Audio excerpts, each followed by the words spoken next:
Hi guys, हमारे channel ज्ञान सागर में आपका स्वागत है। तो दोस्तों आज नए टॉपिक पे चर्चा करते हैं।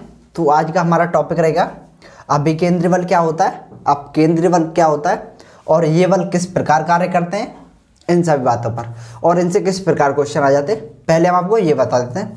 फिर उसके बाद जैसे हमारा क्रम मंतर चलेगा उसी तरह जो भी टॉपिक आएगा हमारे क्रम से वो हम आपको बता देंगे। तो दोस्तों अभिकेंद्री बल और अपकेंद्री बल जिन्हें हम कहते हैं सेंट्रीपिटल फोर्स और एक होता है हमारा सेंट्रीफ्यूगल फोर्स। तो ये होते हैं हमारे किस तरीके से कार्य करते हैं। देखिए, जब कोई वस्तु यानी कोई गति करने वाली वस्तु जब कोई वस्तु किसी वृत्ताकार मार्ग पर गति करती है तब दो बल कार्य करते हैं, जो कि मैंने आपको बताया था। एक होता हमारा अभिकेंद्री बल, एक होता है अपकेंद्री बल। जो अभिकेंद्री बल होता है वह वृत्त के केंद्र की ओर कार्य करता है। यानी मैं आपको एक एग्जांपल बताता हूँ। जैसे आपने देखा होगा जब हम कोई भी वाहन चलाते हैं या बाइक चलाते हैं समझ लो, तो बाइक चलाते समय चलती बाइक पर जब हम उसको मोड़ते हैं, किसी मोड़ आने पर मोड़ते हैं, तो आपने देखा होगा आप ऑटोमेटिकली यानी स्वतः ही जिधर साइड हमें मोड़ना होता है उधर साइड हम झुक जाते हैं। हल्का सा ऐसे हमारा कंधा झुक जाता है और बाइक भी झुक जाती है, तो ऑटोमेटिकली वो बल कार्य करता है। तो मैंने जैसा बताया था आपको कि वृत्ताकार गति करने में कार्य करता है। इसी तरह दोस्तों अपकेंद्री बल होता है। तो अपकेंद्री बल होता है वो बाहर की ओर कार्य करता है। चलिए मैं आपको लिखा देता हूं, हालांकि मैंने आपको बता दिया। अच्छा एक चीज और बताता हूं आपको। आपने ट्रेन भी देखी होगी। ट्रेन किस पे चलती है? पटरी पर चलती है।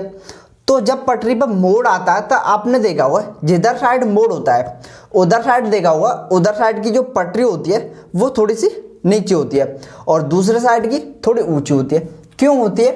क्योंकि मोड़ आने पर हमारा कौन सा बल कार्य करता है? अभिकेंद्री बल। तो आप समझ सकते हैं। तो चलिए अब हम लिखाते हैं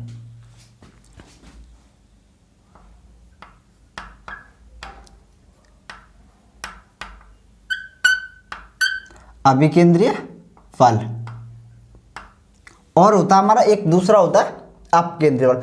तो इन दोनों बलों पर चर्चा करते हैं। तो मैं आपको ऊपर पहले दोनों को लिखा देता हूं, अभिकेंद्रीय और अपकेंद्रीय बल। तो अब पहले मैं आपको अभिकेंद्रीय बल के बारे में लिखाता हूं। जो भी फैक्ट बनता है वो सारे फैक्ट क्लियर करेंगे, एक भी फैक्ट नहीं छोड़ेंगे। तो देखिए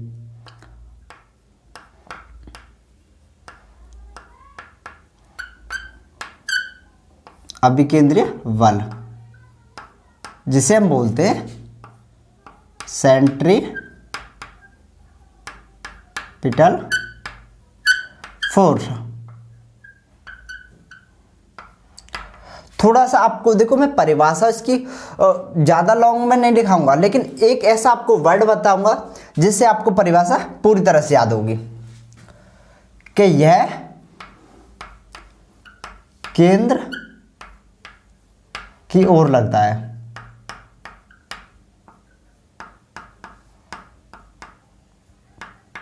अच्छा दोस्तों, तो देखो इसके अगर आपसे नाम को पहचानना है कि किस तरीके से, या आप कंफ्यूज हो जाए कि कौन सा बल किस पर लगता है, तो देखिए आ का मतलब आ, बी मतलब भीतर, केंद्र। तो आ भीतर केंद्र, इससे आप समझ सकते हो कि ये केंद्र की ओर लग रहा है। तो देखिए अब बात करते हैं एग्जाम्पल की।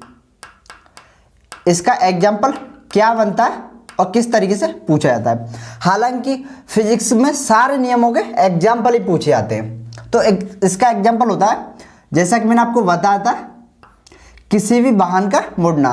मैं आपको कार का लिखा दे रहा हूं, कार का मुड़ना।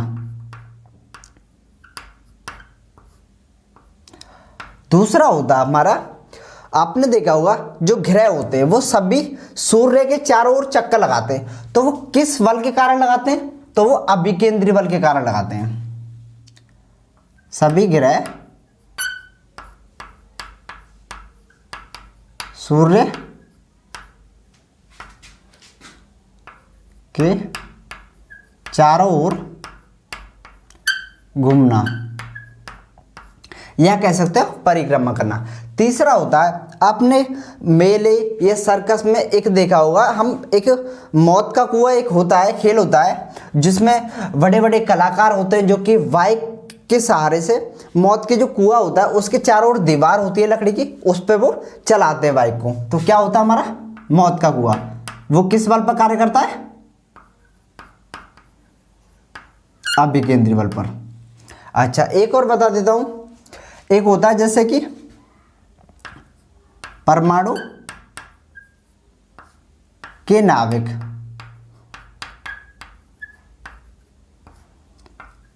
के चारों ओर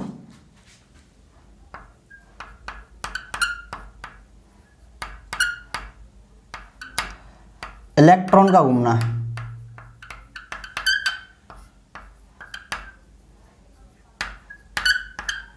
इस तरीके दोस्तों कुछ एग्जाम्पल होते हैं जो कि मैंने आपको लिखा दिया।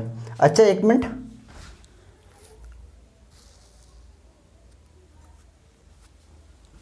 देखिए जैसा कि मैंने आपको 1 2 3 4 एग्जाम्पल लिखा दिए जो कि काफ़ी होते हैं। अब बात करते हैं अपकेंद्री बल की।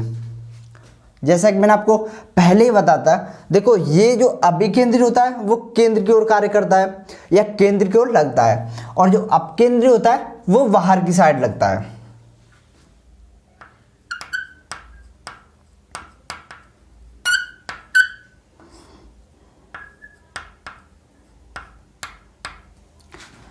जिसे हम बोलते हैं सेंट्रीफ्यूगल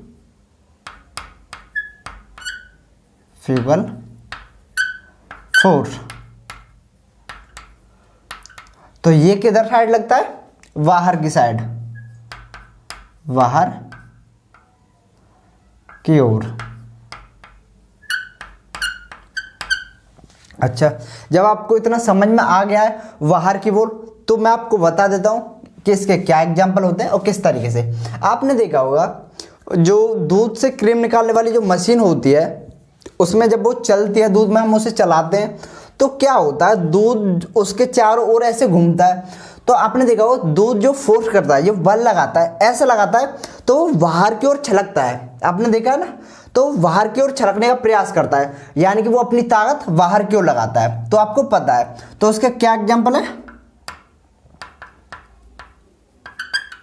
एक तो होती है हमारी दूध से क्रीम निकालने वाली मशीन,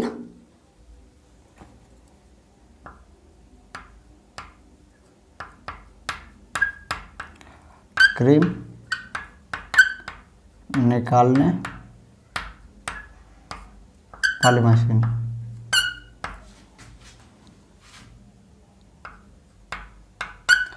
और एक होती है हमारी वॉशिंग मशीन।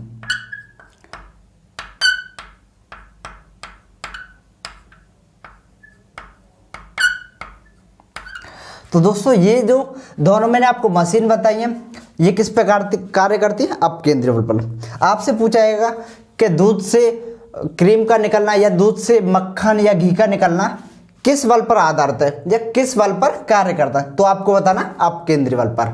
और मैंने अभिकेंद्री बल के एग्जाम्पल ऊपर लगा दिए। तो दोस्तों अब बात करते हैं घर्षण बल की। घर्षण बल की आपने सभी ने सुना होगा, घर्षण बल क्या होता है?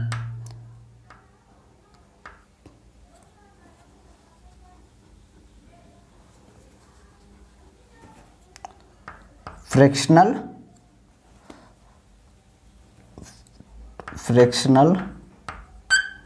फोर्स। देखिए घर्षण बल क्या होता है दोस्तों, एक प्रैक्टिकली भाषा में बताएं तो देखिए, एक टेबल होती है हमारे पास, ऐसे टेबल होती है, उस पर कोई वस्तु हम रख देते हैं, तब जो ऊपर वाली वस्तु होती है उसमें हम धक्का लगाते हैं। तो क्या होता है, वो जो धक्का लगाते हैं तो वो थोड़ी हमें ज़्यादा ताकत लगानी पड़ती है उसे धक्का देने के लिए। एक वस्तु होती है जो कि हमारी वायु में होती है, ऐसे वायु में रखी होती है, और उसमें धक्का लगाना बहुत ही आसान होता है। तो देखिए जो विपरीत यानी विरोध में, जो गति के जो विरोध में जो कार्य करता है, वही होता है हमारा घर्षण बल। जैसा कि मैं आपको एक टेबल की बताता हूं। जैसे एक टेबल होती है, ये टेबल होती है, इस पे कोई हमारी एक वस्तु रखी होती है इस तरीके से, अगर इस पे आप धक्का लगाओगे तो आप देखिएगा ये जो धक्का लगाओगे, इस पे धक्का लगाओगे ऐसे करके, तो इस पे धक्का लगाओगे तो यहाँ पे थोड़ी सी आवाज़ भी होगी। आवाज़ का मतलब होता है जो घिसते हैं ना, इस पे जो घिस्सा लगता है वही होता है घर्षण बल। तो आपने देखा होगा इसमें ऐसे ऐसे करके आपको, हालांकि एक साथ दिख रही है, अगर आप इसे सूक्ष्मदर्शी या किसी भी कोई दूरबीन से देखोगे तो इसमें छोटे छोटे से इस तरीके से बंद होते हैं जो कि एक दूसरे में फंसे होते हैं, जो कि आपको दिख तो चिकन रही है, लेकिन आप सूक्ष्मदर्शी या किसी अच्छी दूरबीन से देखोगे तो आपको ये छोटे छोटे कण दिखाई देंगे जो कि आपस में फंसे होते हैं। तो ये क्या होते हैं, जो इसकी जो गति होती है इसका विरोध करते हैं। तो गति के विरोध में लगने वाला जो बल होता है उसे हम बोलते हैं घर्षण बल। आपने देखा होगा जैसे अगर मैं चलता हूँ, अगर मैं हवा में चलता हूँ, जैसे कि मैं लटक जाता हूँ और मैं अपने पैरों को चलाता हूँ तो मेरे पैर आसानी से चलते हैं। उसी तरह अगर मैं ज़मीन पर चलता हूँ तो मुझे ज़्यादा ताकत लगाने की ज़रूरत होती है। क्यों? क्योंकि हम चलना, मनुष्य का जो चलना होता है वो भी घर्षण बल पर कार्य करता है। तो आपको समझ में आ गया होगा। तो अब बात करते हैं ये घर्षण बल के टाइप की। तो घर्षण बल 3 टाइप का होता है। एक होता है हमारा स्थैतिक घर्षण बल, एक होता है हमारा सर्पी घर्षण और एक होता है हमारा लौटनिक घर्षण। तो मैं आपको तीनों टाइप लिखा देता हूं।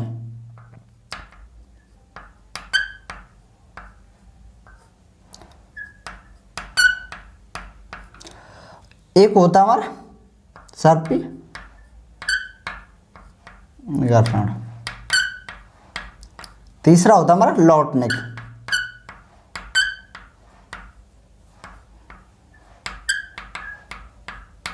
देखिए तीनों किस प्रकार लगते हैं वो हम आपको बता दें। देखिए मानो एक वस्तु है, यहाँ पे इस तरीके की एक वस्तु है जो कि जमीन पर रखी हुई है। अब इधर कोई एक व्यक्ति होता है, कोई व्यक्ति होता है ऐसे करके, तो ये इस पे धक्का लगाता है। तो जो स्थिर वस्तु पे धक्का लगाना वो होता है हमारा स्थैतिक घर्षण।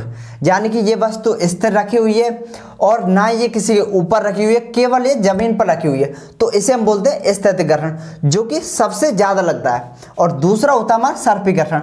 जैसे एक वस्तु ये रखी होती है,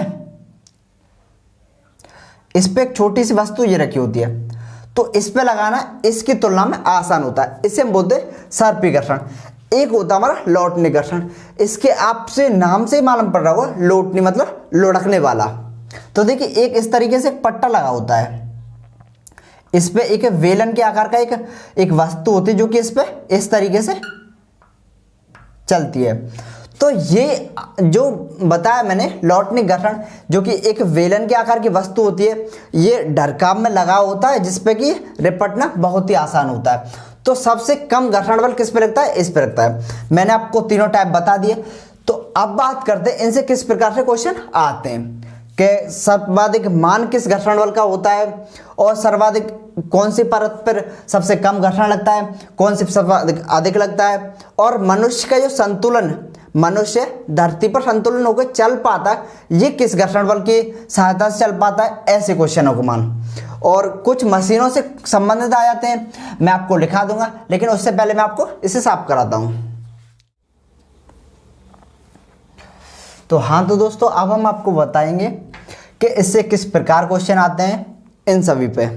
तो पहले मैं आपको बताऊंगा जो घर्षण बल का मान होता है वो कौन से घर्षण बल के मान का अधिक होता है।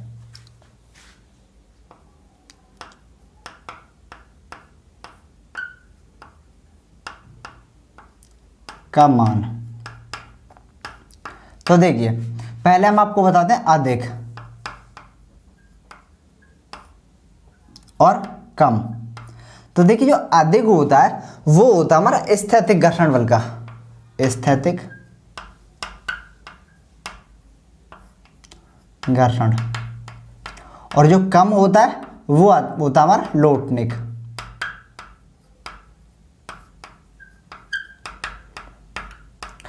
जैसे कि आप अगर एक नॉर्मली अपने अंदर झांक के देखें तो आप एक अनुमान लगा सकते हैं कि जो लौटनिक होता है उस पर घर्षण तो लगता है लेकिन बहुत कम घर्षण बल लगता है। उसमें एक बार छोड़ दो, घर्षण तो लगेगा लेकिन उसमें बल बहुत कम लगेगा। और जो स्थैतिक घर्षण होता है वो तो आपको पता है, कोई किसी स्थिर वस्तु को, जमीन पर रखी हुई वस्तु को धक्का लगा के आगे खिसकाना बहुत बड़ी बात है, बहुत ताकत की जरूरत होती है। क्योंकि जो विरोध करता है, देखो हम तो बल लगाते हैं लेकिन जमीन तो उसका विरोध करती है ना, जमीन तो उसे पकड़े हुए है, तो विरोध करने वाले को बल को हम घर्षण बल कहते हैं। अब बात करते हैं सतह की।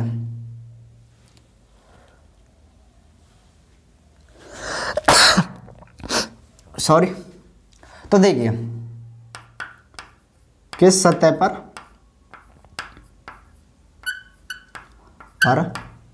घर्षण बल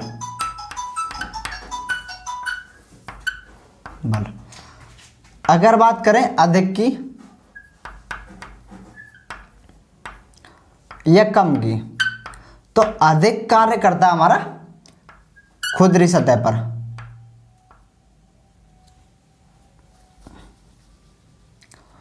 खुरदरी सतह पर।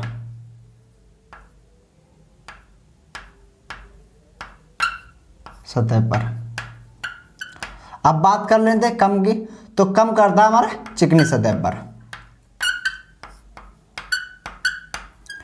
इसी तरह एक क्वेश्चन ये बनता है कि मनुष्य का पृथ्वी पर संतुलित होकर चलना किसका उदाहरण है? मनुष्य का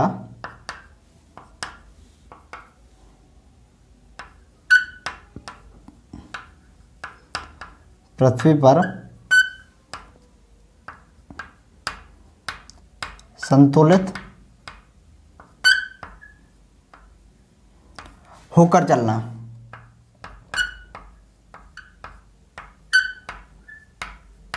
तो आप क्या लगाना है आपको? घर्षण बल।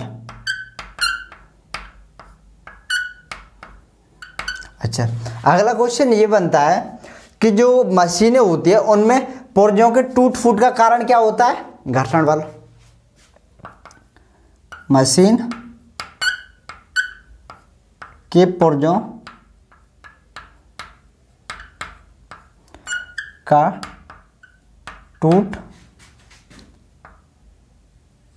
टूटने का कारण क्या होता है? घर्षण बल। अच्छा, एक क्वेश्चन और आता है कि गति बढ़ाने पर घर्षण बल की स्थिति क्या रहती है? या घटेगा या बढ़ेगा या स्थिर रहेगा? गति बढ़ाने पर घर्षण बल बढ़ेगा।